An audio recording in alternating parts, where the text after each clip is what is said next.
What is delegation? So it is assigning a task to another person who's capable of doing that task, and they must be competent enough to do that and must know how to do that task. So RNs mostly do delegate, but LPNs can delegate to a UAP or maybe another LPN. You can delegate across and down, you can delegate up. So it's important to also know your scope of practice, whether you are an RN, LPN, or CNA. It's good to know because when doing a task, you don't want to commit what's called negligence and do some maybe do a task that you're not familiar with, because it could result in malpractice. So to keep this as simple as possible, RNs can, what can RNs do? Easy, right? They can administer blood. They mostly take care of IV patients because LPNs can do that. Even though, yes, I know most people like to argue all and say, oh, my job, LPNs are the ones that are able to do IVs. And that's great, but nationally and on NCLEX, LPNs do not do IV. That's RNs. So the LPNs are the ones who will get the stable patients, the ones that aren't highly symptomatic and are close to death. What else can... And yeah, so RNs would be the ones constituting the medications because they're able to. They're the ones who get the unstable patients. LPNs are the ones who will get your more stable patients, the ones that can get meds. So LPNs can give all kinds of meds except for IV. So they can give like medicated like patches. They can give prescribed lotions. They definitely give PO. They can get injections and like intradermal or intramuscular. LPNs can do that. They cannot do IV.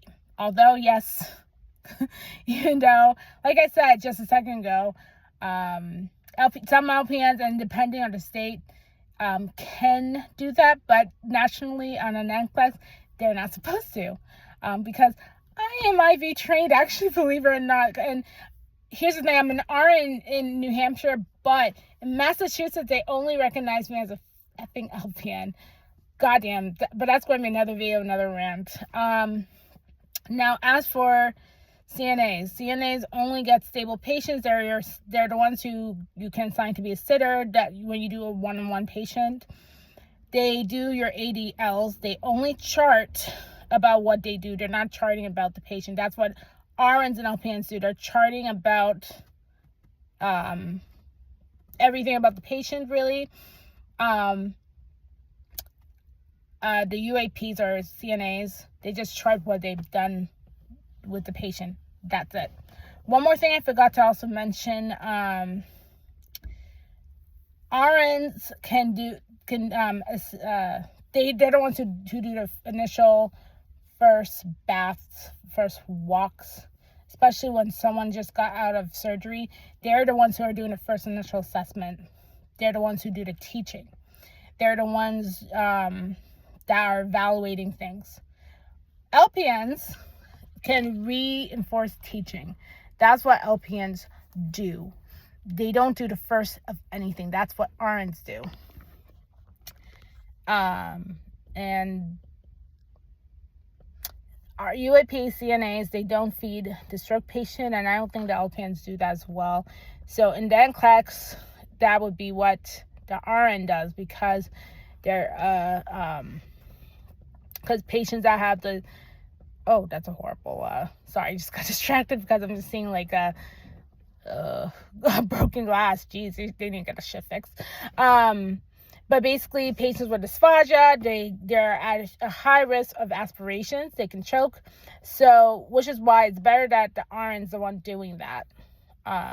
So, for delegations with RNs, remember the acronym EAT. Evaluate, assess, and teach. That's what they do. LPNs And UAPs, they get the stable patients. RNs, they get the unstable one. They're the ones who are doing everything first. So just to help you remember, RNs are the only ones who are able to do admissions and discharges. They're doing those. So definitely keep that in mind, because they do, even though it sounds easy and sure, I got this, it's just easy to miss some questions, especially if you're doing like the NGN style. You may forget what the LPN or the UAP is supposed to do. It's easy to remember what RNs are to do, because obviously they're the ones who get them unstable. But then people confuse real life and different state regulations versus what you're supposed to do on the NCLEX. And the NCLEX is a completely different rule. It's straightforward. And like I said, I understand with certain, depending on where you work and depending on the environment, the rules may bend a little. But yes, those are your concrete rules. Only RNs, like they eat, evaluate, assess, teach. They have the unstable patients. They're the ones who assess. They do the first everything. Not the RNs. I'm sorry, not the LPNs, not the UAPs. And CNAs cannot, or UAPs cannot do the first of anything. They can assist on RNs when they're like, I don't know, helping with changing a clothing bag for the first time. So they can assist and like hold like certain things, but they're not the ones doing it. That's what the RN does. UAPs cannot feed the dysphagia patient because it's up to the RN to evaluate how the patient is tolerating the swallowing, and it's a safety thing, and increase aspiration risk. So we don't want that. LPN, stable patient. So another thing too, people also can mess up on will be assignments. So this isn't talked about. I noticed this isn't talked about when I'm looking up the videos. So here's a rule for your graduating students or a floating nurse. So we'll just say RN in this case. A graduating RN and a floating nurse, they are supposed to get the most stable patient, because you don't want to overwhelm them. That's just a rule. So I'll give an example.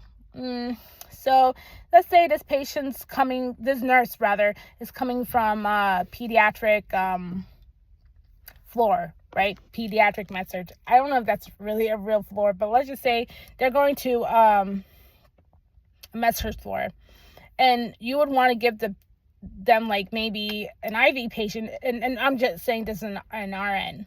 So they are capable of doing IVs. So they're not, so the rest of the patients, let's say, were like just got surgery, right? They got just like 2 hours post-op surgery. Or there's another patient who has shortness of breath. You don't want to give them that patient. That's overwhelming.